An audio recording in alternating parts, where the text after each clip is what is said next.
You tell yourself you are just being prepared. You replay conversations from yesterday and simulate arguments for tomorrow. You convince yourself that if you can just anticipate every worst-case scenario, nothing can ever hurt you. But the relief never comes. Instead, you wake up exhausted, having fought a dozen invisible wars before your feet even touch the floor. According to pioneering clinical research by Dr. Michael Dugas, this state is not proactive thinking. It is an intolerance of uncertainty. Your brain has confused thinking about a problem with actually solving it. And in doing so, it has made you a prisoner of your own mind. This is not a personality trait. This is a survival mechanism that has outlived its usefulness.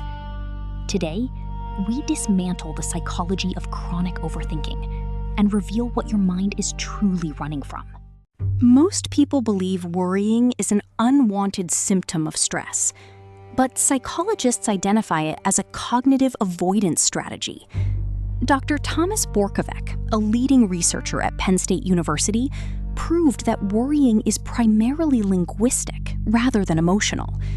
When an unbearable emotion surfaces, such as grief, vulnerability, or powerlessness, your brain frantically shifts into rapid verbal thinking. By obsessing over endless hypothetical problems in your head, you successfully distract yourself from feeling the raw pain in your body.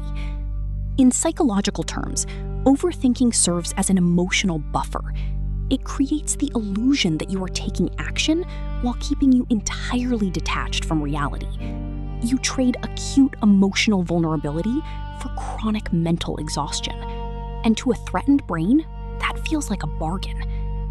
Late psychologist Susan Nolan Holksema documented that this rumination cycle traps the mind in a feedback loop where negative thoughts trigger more cognitive paralysis. You begin to believe that the moment you stop worrying, the catastrophe you fear will finally strike. This compulsive need to predict everything was not born in your adulthood. It was constructed when you were small. Children who grow up in unpredictable environments quickly learn that safety is not a given. It must be actively monitored. If you grew up with emotionally volatile caregivers, financial instability, or chaotic household dynamics, your developing nervous system adapted. You learned to read micro-expressions, changes in vocal tone, and the sound of footsteps in the hallway to predict emotional storms. Developmental psychologists call this hypervigilance, an adaptive radar designed to keep a defenseless child safe from harm. In an unsafe environment, guessing the future was your only shield. If you could predict their anger, you could survive it. The tragic paradox is that the child grows up, leaves the dangerous environment, but never turns off the radar. You became an adult who scans every email, every silence from a partner, and every minor setback for evidence of imminent disaster. You are still that small child in the hallway, frantically trying to control the world so that you don't get hurt again. Inside the neurobiology of an overthinker, a constant battle rages between two fundamental structures. Deep within the temporal lobes sits the amygdala, your primitive threat detection center that evolved to keep you alive from apex predators. Meanwhile, the prefrontal cortex, the logical, executive center behind your forehead, attempts to rationalize every ambiguous signal. Renowned neuroscientist Joseph Ledoux demonstrated that the amygdala processes threats twice as fast as the conscious cortex can verify them. Before you even consciously realize what is happening, your body is flooded with cortisol and adrenaline. Because the modern threat is rarely a physical predator, your logical brain desperately invents narrative explanations for the physiological panic. Stanford neurobiologist Dr. Robert Sapolsky explains in his work that sustained activation of this stress response fundamentally alters neuroplasticity. Your brain literally prunes away pathways of calm and thickens the pathways of fear. Overthinking becomes your default operating system. While biology lays the foundation, modern society has weaponized uncertainty on an unprecedented scale. Sociologist Ulrich Beck described our era as the risk society, a world where individuals are expected to navigate structural chaos entirely alone. In past centuries, traditional institutions, close-knit communities, and predictable life scripts provided external stability. Today, the modern individual faces an endless barrage of algorithmic choices, volatile economic structures, and 24-hour crisis feeds. Your smartphone bombards you with thousands of potential micro-threats every single day, keeping your nervous system in a perpetual state of red alert. Societal culture teaches you that if your life falls apart, it is a personal failure of planning. So you plan harder, you worry longer. We have turned overthinking into an unrecognized cultural virtue, calling it optimization and high performance. When we observe the architecture of an overthinking mind, 3 distinct cognitive distortions repeatedly appear. The first is catastrophizing, the unconscious belief that the worst possible outcome is not just likely, but inevitable.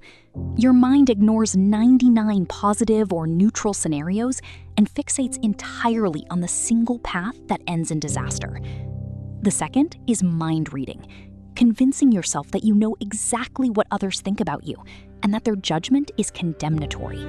Every brief pause in a message or neutral glance is decoded as silent rejection, fueling further compensatory analysis. The third is the control fallacy, the profound delusion that excessive thought gives you omnipotent influence over external events. You believe that relaxing your grip is an act of negligence, but white-knuckling the steering wheel does not change the road. How do you dismantle a habit that has protected you for decades? You do not fight thought with more thought.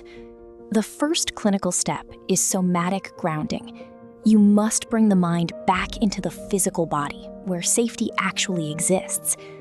When panic starts spinning, engage your senses. Feel your feet on the floor, slow your exhale to twice the length of your inhale, and signal the vagus nerve that you are safe. The second step is radical acceptance of uncertainty, pioneered in acceptance and commitment therapy. Instead of trying to answer the what-if question, you answer with, I don't know, and whatever happens, I have the capacity to handle it. You stop treating uncertainty as an existential threat and begin treating it as the natural fabric of reality. Overthinking was the brilliant strategy a frightened child used to survive a chaotic world. Honor it for keeping you alive, but recognize that you are no longer defenseless.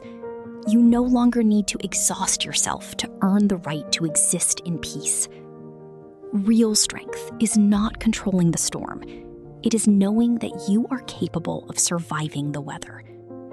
Subscribe to Mind Shadow for weekly explorations into the human psyche. What scenario are you ready to finally release? Share your thoughts below, and I will see you in the next one.